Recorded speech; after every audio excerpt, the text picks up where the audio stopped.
நாங்கள் இன்றைக்கு புதிய பாடத்தை ஆரம்பிக்கிறோம். அடுத்த எழுத்து எங்களோட எட்டாவதா? எஸ், எட்டாவது சாப்டர் ஃபே. இதில் முக்கியமான விஷயம் என்னென்றால், இதுவும் காற்றின் மூலமாக உச்சரிக்கப்படக்கூடிய ஒரு எழுத்து.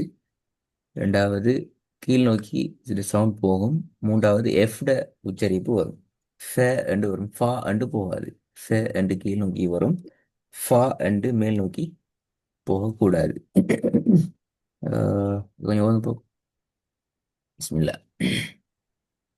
أعوذ بالله من الشيطان الرجيم. بسم الله الرحمن الرحيم. ومن شر النفاثات في العقد. உக்கது. திருப்பி போதுங்க, ஐன் கொஞ்சம் வரணும். ومن شر النفاثات في العقد. யோது போ. فسبح بحمد ربك واستغفره. ரெண்டாவது. فصل لربك وانحر. பிழை. فصل لربك وانحر. மூணாவது. فذلك الذي يدعو اليتيم. திருப்பி போதுங்க. فذلك الذي يدعو اليتيم. அந்த யத்தீம் யத்தீம் தீய நார்மலாக கொண்டு வாங்க. فذلك الذي يدعو اليتيم. நாலாவது. ويل للمصلين. பாப்போம். فليعبدوا رب هذا البيت. ரெண்டாவது. فجعلهم كعصف مأكول. மக்கூல் ராகம் வரணும். فجعلهم كعصف مأكول. மூணாவது.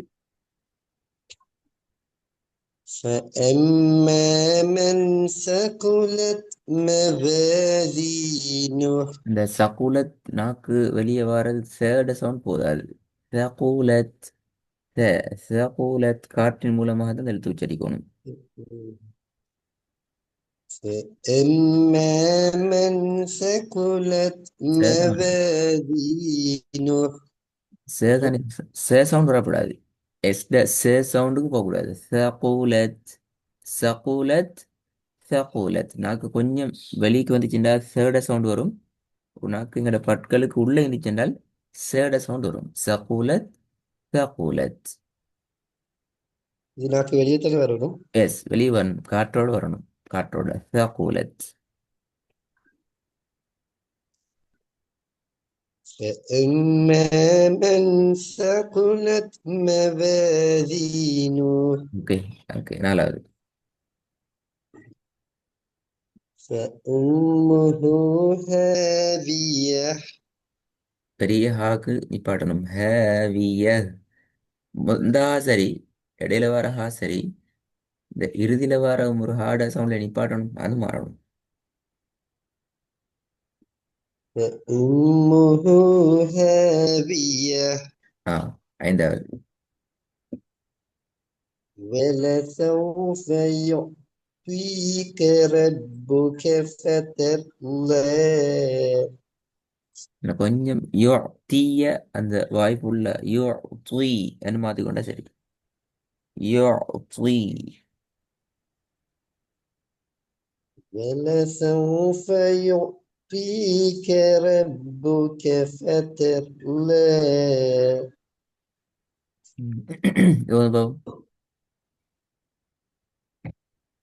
فأثرن به نقعا ரெண்டாவது. أفلا يعلم إذا بعثر ما في القبور மூணாவது.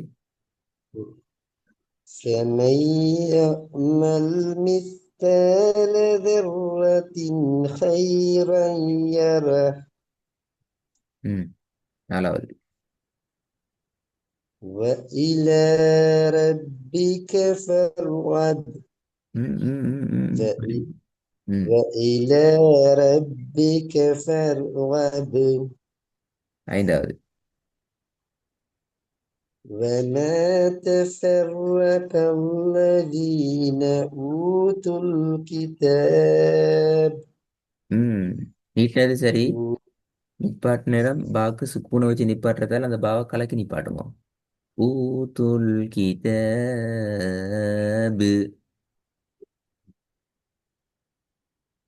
وما تفرق الذين أوتوا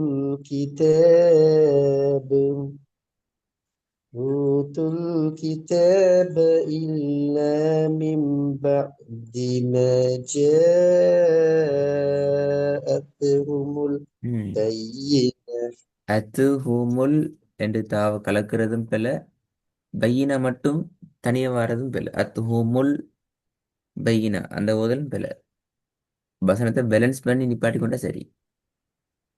جاءتهم البينة ஓ அத் ஹூமுல் பையின. அத்து என்று வரையில அது பால கலக்கோடும் தாவ கலக்கக்கூடாதான்.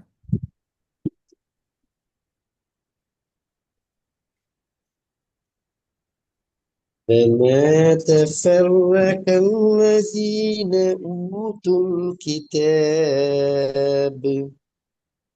إلا من بعد ما جاءتهم ம், ம், ம். பெல அதில் இன்னொரு வழி செய்யும். இப்போ وما கிதாபன் நிப்பாட்டாம تفرق ஊத்துல் கிதாப இல்ல இல்ல என்ற நிப்பாட்டினா அவளுக்கு இல்லால தெரிய போயிடும். அப்படியே அந்த அந்த அந்த சிஸ்டம் உங்களுக்கு லேசாகி மற்றது. இன்னைக்கு அந்த நிப்பாட்டுறதுக்குரிய எழுத்துக்கள் ஒன்றும் இல்லையே. அல்லது அல்லது சும்ம அப்படி எதுவும் இல்லையே. அப்ப நாங்க இல்லால நிப்பாட்டினோம்டா இல்லால இருந்தே போயிடும். கிதாப்ல நிப்பாட்டினீங்களா திருப்பி ஊத்துல் கிதாப்ல இருந்து போற நேரம் எங்களுக்கு பின்னுக்கால மூச்சை மேனேஜ் பண்றது பின்ன கொஞ்சம் பேலன்ஸ் பண்ணிட்டு கஷ்டமாயிடும். ம்.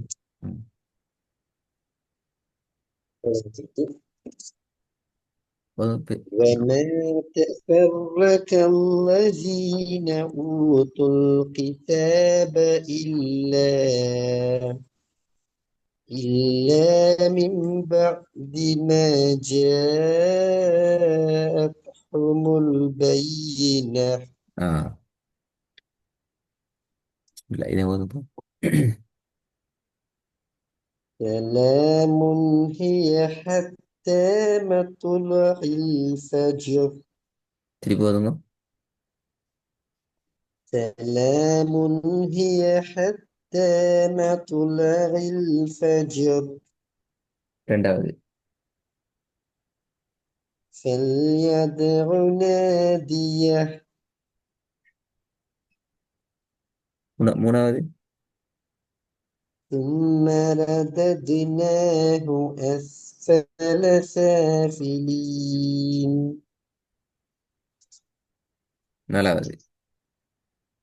فما يكذبك يا ம், ம், ம். فما يكذبك بعد بالدين கடைசி நீட்டி ராகம் எடுக்கிறது குறையாம பார்த்துக்கோங்க. வந்துட்டு மாஷா அல்லாஹ் பரவாயில்ல. பித்தீன் அந்த டோன் வந்து வசனத்தை முடிச்சு வைக்கிற மாதிரிக்கு கடைசி போனால் சரி. ம், தொடர்ந்து வரும். فما يكذبك بعد بالدين ورفعنا لك ذكرك திருப்பி போதுங்க. Last one. ورفعنا لك ذكرك ரக்கு ذكرك கலக்க வேணாம் பிள்ளது. ورفعنا لك ذكرك ம் ரைட். இதை கொஞ்சம் வந்து பாவம்.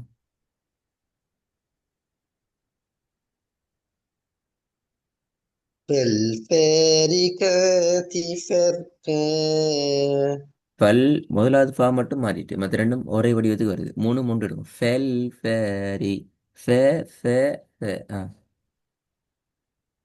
فالفارقات فرقا ம் ரெண்டாவது. وجنات ألفافا ரைட் நல்லா. அவனோட ஃபெயில பாடம் பிரச்சனை ஒன்று இல்லை. ஆனால் இதை தொடர்ந்து வர அடுத்த பாடத்தில் பெரிய ஒரு பிரச்சனை ஒன்று இருக்குது விளங்குது இப்போதைக்கு. அங்கே அந்த அது பிரச்சனை அல்ல, பிரச்சனையை மாற்றிக்கொள்ளும். ஆனால் அங்கே போய்த்துட்டு திருப்பி மாறக்கூடாதுங்கிறது முக்கியம். இதுக்கு அடுத்த பார்க்க போகிற எழுத்துக்கும் வைக்கும் சம்மந்தம் இல்லை. ஆனால் உச்சரிப்பை பிடிச்சி கொண்டு போகிறதுல சம்டைம் பிரச்சனை வர சான்ஸ் இருக்கும். நீங்கள் என்ன செய்யுங்கள், முழு ஃபேயும் இன்ஷா அல்லாஹ் கிளாஸுக்கு வாரத்துக்கு முழுக்கு ரெண்டு ஃபுல்லாக ப்ராக்டிஸ் பண்ணிகிட்டே வாங்க. அப்போ உங்களுக்கு மாறாது இன்ஷா அல்லாஹ். உங்களுக்கு அந்த உங்களோட ஸ்ட்ரென்த் வந்துடும். அப்போ இல்லை அடுத்த ஸ்டெப் போகிறது லேஸ் ஆகிடும். அடுத்த சாப்டர் இன்ஷா அல்லாஹ் புதிய எழுத்துக்கு புதிய சாப்டர் எல்லாம் அப்புறமா. அஸ்ஸலாமு அலைக்கும்.